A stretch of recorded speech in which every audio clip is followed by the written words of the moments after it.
સતી ધર્મની જય। હવે આજ ગુરુ પૂર્ણિમાનો દિવસ છે અને આ બધે વર્તાય છે હો પાછો આનંદનો દિવસ છે અને ઉત્સવનો દિવસ છે। આજ સવારથી આનંદ અને ઉત્સવ વર્તાય છે કે નથી વર્તાતું હે? તો જીવની જાત જેવી બીજી કોઈ જાત નહીં, માયાની ભાત જેવી બીજી કોઈ ભાત નહીં, આત્માની નાત જેવી બીજી કોઈ નાત નહીં, અને ગુરુ પૂનમની વાત જેવી બીજી કોઈ ગુરુ પૂનમની રાત જેવી બીજી કોઈ રાત નહીં, અને ગુરુ ગમની વાત જેવી બીજી કોઈ વાત નહીં। આથી આપણને ગુરુ પૂનમ આપણને આજ જે વાત જોતા હતા એનો આપણને અમૂલ્ય લાવો આપણને આજ મળ્યો છે હે।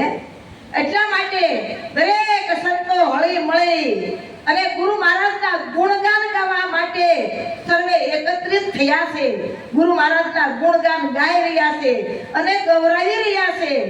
એટલા માટે કીધું વિદેહી મલંગની વાતો ઈ વિદેહી જાણે, ઈ સ્થૂળ દેહથી નો સમજાય, ઈ વાતો મર જીવાતણી ને જીવતા નો પહોંચાય, જીવતા પહોંચાય નો પહોંચાય। આ વિદેહી મલંગની વાતો છે અને ઈ વિદેહી જાણે હો, ઈ સ્થૂળ દેહથી સમજાય નહીં અને ઈ વાતો મર જીવાતણી। હવે જે મરી અને જીવતા થયા છે ને ઈ આયા બેઠા હે, મરી જીવતા થયા ઈ બેઠા। ગુરુ મહારાજ તો આપણને ઘણો ઈશારો કરતા, કેટલો ઈશારો કરતા કે જાગજો, તમે શેકજો અને તમે સાંભળજો, આ છે છેલ્લી સંધિનો પોકાર। હું કહેતા આ છેલ્લી સંધિનો પોકાર છે। ગુરુ મહારાજ કેટલો પોકાર કરતા કે ભંડારામાં ભર્યા અઢળક નાણા રે સારીઓ રે કોને સોંપવી ઓજી, ભંડારામાં ભર્યા અઢળક નાણા રે સારીઓ રે કોને સોંપવી ઓજી, ખેતરોમાં પાક્યા અઢળક દાણા રે રખો પાકોને સોંપવા હોજી। જે ભંડારામાં નાણા ભર્યા હતા એ ગુરુ મહારાજે તો સોંપી દીધા હે, અને એનો આજ આપણને આનંદ આપણે લઈ છીએ હો હે। આજ એ શબ્દ ગુરુ મહારાજનો સાર્થક થયો છે અને ઈ ગુરુ મહારાજે જે નાણા હોપ્યા હે ઈ નાણું આજ વપરાઈ રહ્યું છે અને ઈ આપણે આજ કામ આવે છે। આ ભંડારામાં જે અઢળક નાણા ભર્યા હતા ઈ નાણું કેવું છે, ઈ ખરશું ફૂટે નહીં, એને સોર લૂટે નહીં, એને કોટવા દંડે નહીં, આવું એક પરમ તત્વ છે। એ તત્વની ઓળખાણ આપણને ગુરુ મહારાજે કરાવી છે।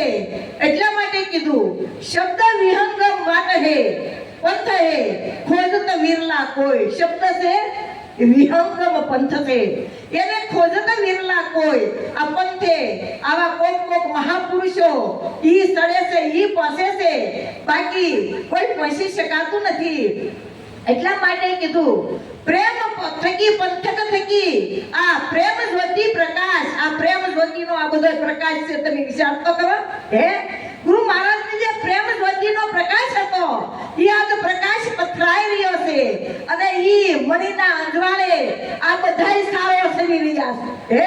આ મણીનો પ્રકાશ છે ગુરુ મહારાજની મણીનો, અને ઈ પ્રકાશે આ બધાય સારો સરી રહ્યા છે। એટલે કીધું આત્મ નગરીમાં અનંત વસે, અનંત બજારુને હાથ, પણ મૂળ માર્ગે મરજીવા હાલે ને અખંડ હીરાના હાથ।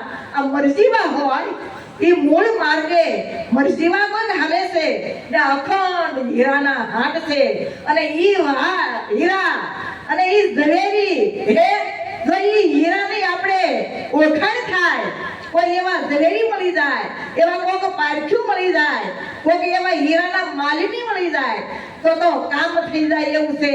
એટલા માટે સંતો પોકાર કરીને કહેશે હે, હું કહેશે કે શબ્દ એક શબ્દ ગુરુદેવ કા કાકા અનંત વિશાળ થકે મનીજન પંડિતા જાકો વેદ નો પામે પાર, વેદોમાં પાર પામી હગ્યા નથી, એવો એક ગુરુ મહારાજનો શબ્દ છે।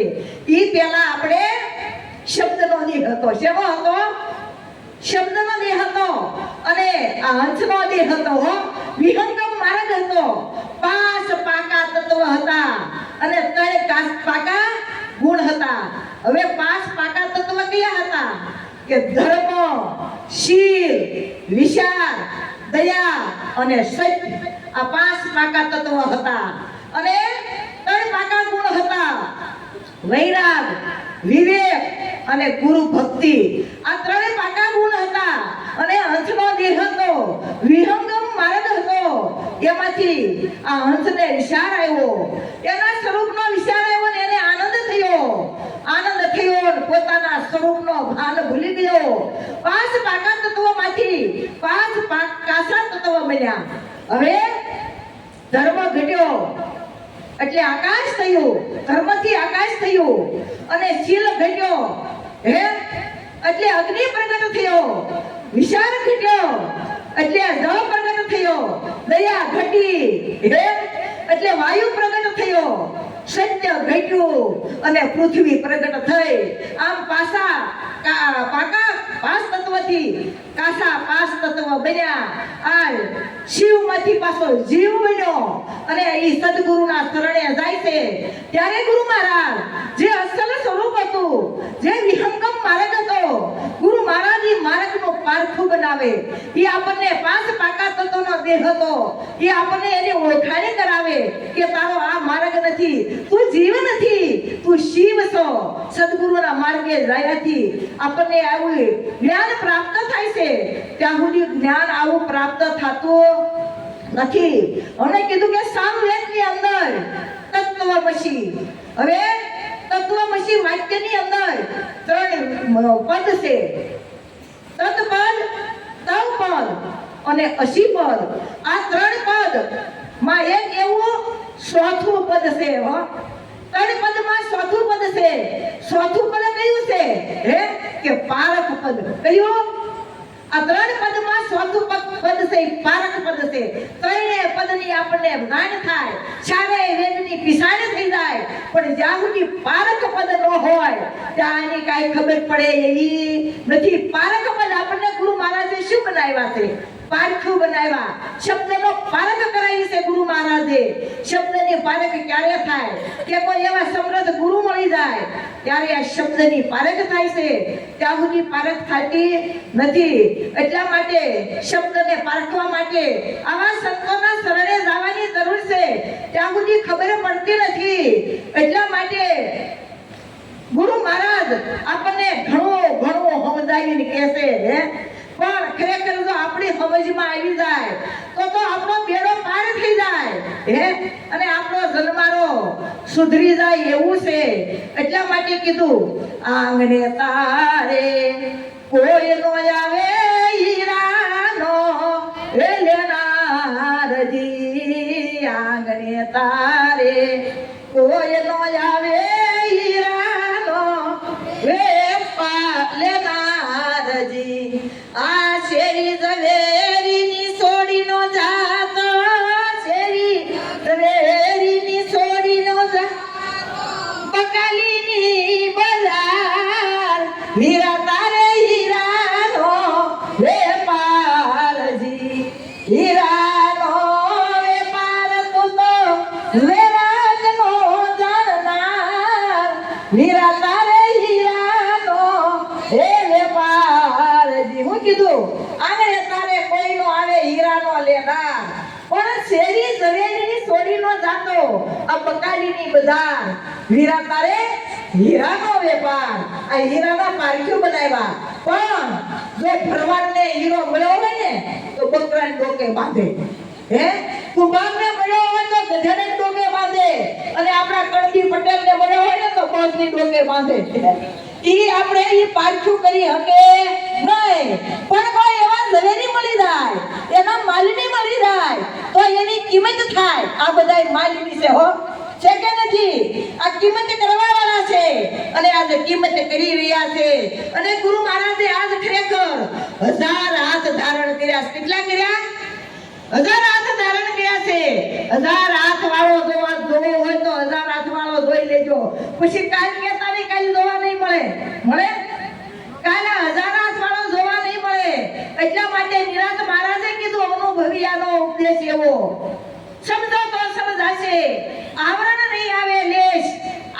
ઓળખાશે. અનુભવીનો ઉપદેશ છે. તો આ બધા બેઠા અનુભવી છે હો. હા, એનો ઉપદેશ છે. જ્યાં નો પોગે રવિ ત્યાં પોગે કવિ, જ્યાં નો પોગે કવિ ત્યાં પોગે આવા અનુભવી હે. અને એને ઉપદેશ અનુભવીનો ઉપદેશ છે. બધાયમાંથી સાર કાઢી કાઢી અનુભવ કર્યો છે અને ઈ અનુભવ આપણને રજૂ કર્યો છે. ઈ અનુભવીયાનો ઉપદેશ સમજો તો સમજાશે. આવરણ નહીં આવે લેશ આત્મા ઓળખાશે. લેશ માત્ર આવરણ આવ્યા વગર આત્માની ઓળખાણ થાય છે. હે બોલે ઈ બોલ્યામાં નહીં, દર્શી નહીં દર્શામાં, સામે ઈ સાલ્યામાં નહીં, પરશી નહીં પરશામાં. જે બોલે છે ઈ બોલવામાં આવતો નથી, બોલે ઈ બોલ્યામાં નહીં, દર્શી નહીં દર્શામાં. જે દેખાય છે ઈ દર્શામાં આવતો નથી, સાલે ઈ સાલ્યામાં નહીં, આ સાલી રહ્યો પણ ઈ સાલવામાં આવતો નથી. તન તેનું પણ તે તન નહીં, ઈ અનુભવની આશે. નિરાંત નિર્મળ જીવન મુક્ત છે, બંધન સર્વે જાશે. આ તન બધા તન છે. કોના છે? પરમાત્માના તન છે. આ બધા ગુરુ મહારાજના છે. તન કોના છે? ગુરુ મહારાજના છે. તન તેનું પણ તે તન નહીં, ઈ અનુભવની આશે. આ અનુભવની આશે હો. હે નિરાંત નિર્ખોજ જીવન મુક્ત છે, બંધન સર્વે જાશે. આપણને બધાય બંધનમાંથી છૂટા કર્યા. હે છૂટા કર્યા કે નહીં? કઈ બંધન આવવા દીધું? ત્રિવિધિના તાપમાંથી મુક્ત કરાવ્યા. આધિ વ્યાધિ અને ઉપાધિ, આ ત્રિવિધિના તાપમાં આખું જગત બળતું હતું, એમાંથી ગુરુ મહારાજે ઉગાડી લીધા. હે જેમ ગંજી કે ઓગો હળગ્યો હોય, પૂળા કેળે પૂળો ખેંચી લઈ તો જેટલા પૂળા બસે એટલા કામના જ નહીં. હે તો આ બધા આ પૂળા બસેલા હો. હે અને આ બધા આ કામના છે કે નથી? આ ગુરુ મહારાજના શરણે જઈને બધા બસી ગયા. શેમાંથી બસી ગયા? જન્મ મરણ માંથી બસી ગયા. ગુરુ મહારાજે કીધું કે તારા માથે જન્મય નથી અને તારા માથે મરણય નથી. આ જન્મ મરણ તો છે કોને? હે જન્મ મરણ આપણે નથી તો આપણે સહી કોણ? હે એની તો આપણને ખબર પડવી જોઈએ કે નહીં? આપણે કોણ સહી? ક્યાંથી આવ્યા સહી? આ દેહ પડ્યા પછી ક્યાં આવવાનું છે? નિરાંત મહારાજે કીધું આદિ અંત મુદને ઓળખાવો, સંશય સુળ સમાવો, મળતી વેળાએ મને ક્યાં જઈ મળશે? સ્થિરતા ઠામ ઠેરાવો, પ્રથમ ગુરુને પાયે લાગુ, માગ્યું મુજને આપો, કરુણા નિધિ કૃપા કરીને ભવનું બંધન કાપો. હે ગુરુ મહારાજ, આદિ અંત મુજને ઓળખાવો. આદિ પહેલા હું શું હતો, અંતે હું શું હોઈશ, આના મને બહુ સ્થૂળ ભોગાય છે. હે મને બહુ ક્યાં કરે છે કે હું કોણ હતો અને પછી હું ક્યાં જવાનો છું. આ મને આ સ્થૂળ બહુ ભોગાય છે. મને આની ઓળખાણ કરાવો અને મળતી વેળાએ મને ક્યાં જઈ મળશે? આ સ્થિરતા ઠામ ઠેરાવો. આ મારું મન હલક ડોલક થાય છે. મારા મનમાં બહુ ભય છે, બહુ બીક લાગે છે, ડર લાગે છે કે મળતી વેળાએ મને ક્યાં જશે? તુલસીદાસ મહાત્માએ કીધું એક ઘડી આધી ઘડી આધી મેપની હાથ, તુલસી સંગત સંત કી કટે કોટી અપરાધ. એક ઘડી નહીં તો આધી ઘડી, આધી ઘડી નહીં તો 5 મિનિટ પરમાત્માના ગુણગાન ગાવા અને પરમાત્માના ગુણગાન સાંભળવા અને એનો વિચાર કરવો. એટલા માટે કીધું કે જીવતા જઈ તો સ્તુતિ પદને સદગુરુ સહાય તમારી, ભિન્ન સમયે ભાન ભૂલાશે, મતીની પોસે મારી. હે ગુરુ મહારાજ, હે આ ભિન્ન સમયે ભાન, આ ગુરુ મહારાજ તમારો સહારો હશે તો મારે અંતિમ સમય ભાન નહીં ભૂલાય, નકર તો ભિન્ન સમયે ભાન ભૂલાશે, મતી નહીં પોસે મારી. મારી મતીને પોસી શકશે નહીં મહારાજ. મારું મન જાજા ભટકશે. એટલા માટે એક અત્રી ઋષિ હતા અંશયા માતાના ઘરેથી, અને એને કીધું એના શિષ્યોને કે જ્યારે મારે આમાંથી પ્રાણ જાશે ત્યારે દુધંભી નગારા થશે. હવે એના પ્રાણ વયા ગયા, દુધંભી નગારા થયા નહીં. એના ભક્તોએ કીધું કે અમારા ગુરુ મહારાજ કહેતા એ ખોટું ન હોય પણ આવું કઈ બન્યું નહીં. કે તમારા ગુરુ મહારાજ કેવી રીતે હુતા હતા? તો કે આવી રીતે. હવે એવા એક સંત બાજમાં હતા, એવી રીતે હુતા અને કીધું કે હવે આ એક બોરડીનો ઉપર ઝાડ ઉપર એક બોર છે અને બોર તોડો. હવે બોર તોડ્યું ને ત્યાં તો એમાંથી ઈળો તરફડીને મરી ગયો. તરત દૂધથી નગારા થયા. એક નહીં, એમાં ખેલ કેવો છે? છેલ્લા દસકાનો છેલ્લા શ્વાસ સુધી આપણે આ ગુરુ મહારાજની વાત છે એ યાદીમાં રાખવાની છે હે એટલે આપણને ગુરુ મહારાજે કીધું છે કે અત્યારે થોડાક દી કરતા હોય કરી પછી ફાવે એમ ના ફરી એવું નથી આ તો છેલ્લી ઘડી સુધીના હાટા છે સંતોએ એટલે કીધું છે કે છેલ્લા દસકાનો ખેલ આ જીવને છોડવો મુશ્કેલ આ તો ભાઈ છેલ્લા દસકાનો ખેલજી આ તપસી જેવા લપસી ગયા ઈ તો ઘોડમાં લટકેલ આ તો ભાઈ છેલ્લા દસકાનો ખેલજી તપસી જેવાય લપસી ગયા હે અને એમાંથી ઉગરવા માટે આપણને આ ગુરુ મહારાજે આ જ્ઞાન આપ્યું છે જ્ઞાન કેવું છે પોતાનું છે આપણે બધાને ઓળખવા છતાં એક આપણે પોતે પોતાને ઓળખતા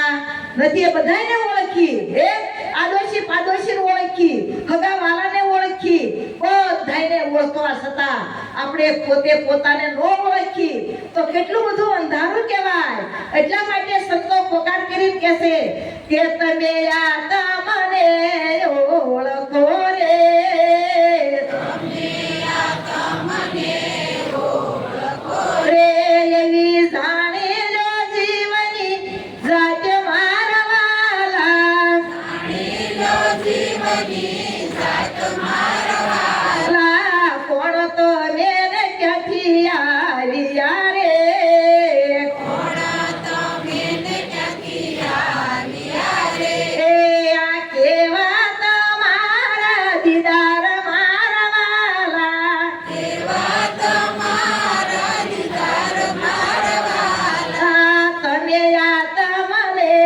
ઓળખો રે તમે આ તમને ઓળખો રે હવે પોતાની જ ઓળખવાની વાત કરી બીજા કોઈને ઓળખવાની વાત કરી નથી પોતાને સદગુરુના શરણે જઈ પોતાને ઓળખી હળી મળી આનંદ કરવો અને આનંદ કરાવવો આનંદ ઈ જ પોતાનું સ્વરૂપ છે સદગુરુ મહારાજની